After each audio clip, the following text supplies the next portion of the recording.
So as I continue on this, talked about money being the battery and like really explained to that. Uh, explain that, not to that. Goodness. The concept of a battery, and when I was talking about that, I talked about there being good batteries and bad batteries.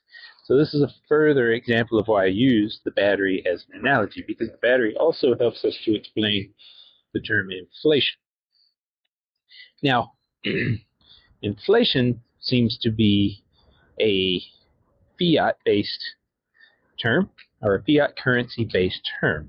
So that's where the value of the money is decreased due to inflation.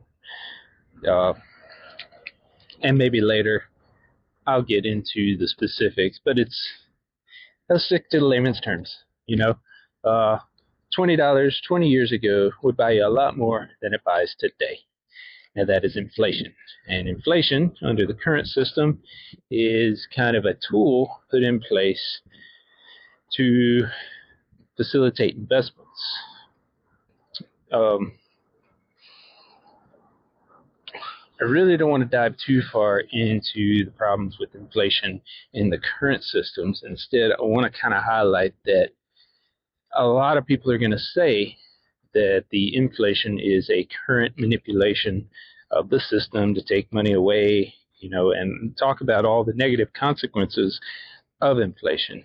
I'm going to do something a little different and talk about how inflation is more of a human nature concept. And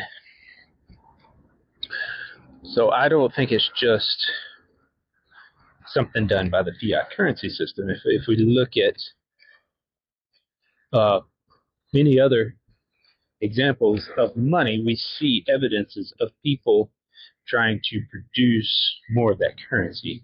So, like if we look at it from energy exchange standpoint, from the energy exchange standpoint, what we see is a lot of instances where somebody finds out that something's very profitable, and then more and more people do that, and then the amount of that material comes onto the market decreases the price in modern terms, but that's happened many times in non-modern terms as well.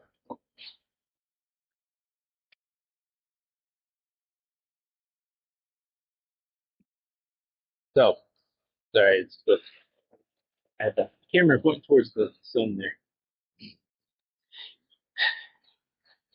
And I think I need to read some more on this. This is kind of an emergent idea. But I don't, yeah, I've been listening to a lot of people talk about the problems with inflation, but I don't think any monetary system or any type of exchange system kind of answers for that unless there is a move towards scarcity. Scarcity would drive the value of something back up. But most of our systems progress towards a lot more than a lot less.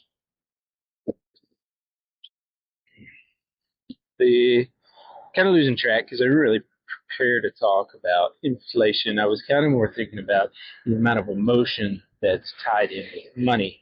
And inflation seems to be one of those heavy areas of emotion right now because we see the price of things going up. But prices of things are, the value of the things is not going up. With That's not what it feels like because it costs more money. The inflation is what takes away that illusion that we think a dollar is worth a dollar, but that's not the case. Inflation means a dollar is worth 90 cents versus 75 cents versus 50 cents. So then we get this weird perception that the things that we buy have gone up in value because we see the price go up with them. But that's not what's happening. It's the inflation increasing the amount of dollars, and it costs more dollars to get the same amount of value, meaning the dollars are worth less. My favorite place to really highlight this example that I just remembered is the movie theaters. The movie theaters constantly compete for gross ticket sales. So that's what they broadcast out as making all this money, and well, ticket prices have steadily gone up over the years, a little bit here, a little bit there. So I always thought that was an interesting case of like, look how much more money I made. It's like, but if we rescale that back out based on value, the value is still the same.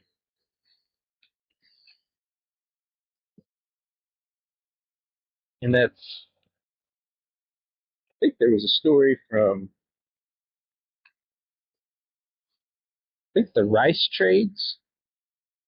It was one of those things, rice was used as a currency or a trading medium, and then enough people figured that out and started producing rice in a lot of money, a lot of volume, and then that saturated the market, and then rice still had its value for what it was worth, but there was so much rice that, uh, honestly, I really don't know that story. I'm going to have to look that one up too. So I guess I was not prepared to talk on that. Maybe I should have just talked more to the emotional side. So maybe I'll just shift to that for the end of this and talk about, briefly touched on it, a lot of people are upset about the inflation. But money is a very interesting thing with how much emotion we have tied up into money. We give, this is one of the reasons I'm doing this dissection of cash and money and like really taking a deep dive into it is to help separate that. See, we see money as the means rather than one form of medium, like I touched on before. And because we see it that way, we have a ton of emotion tied up into it. And that emotion clouds the way we spend and utilize that money. And that emotion can go from extreme to extreme. Scarcity, I got to have this to live. The things we think we need to have to live are a bit crazy, and so on.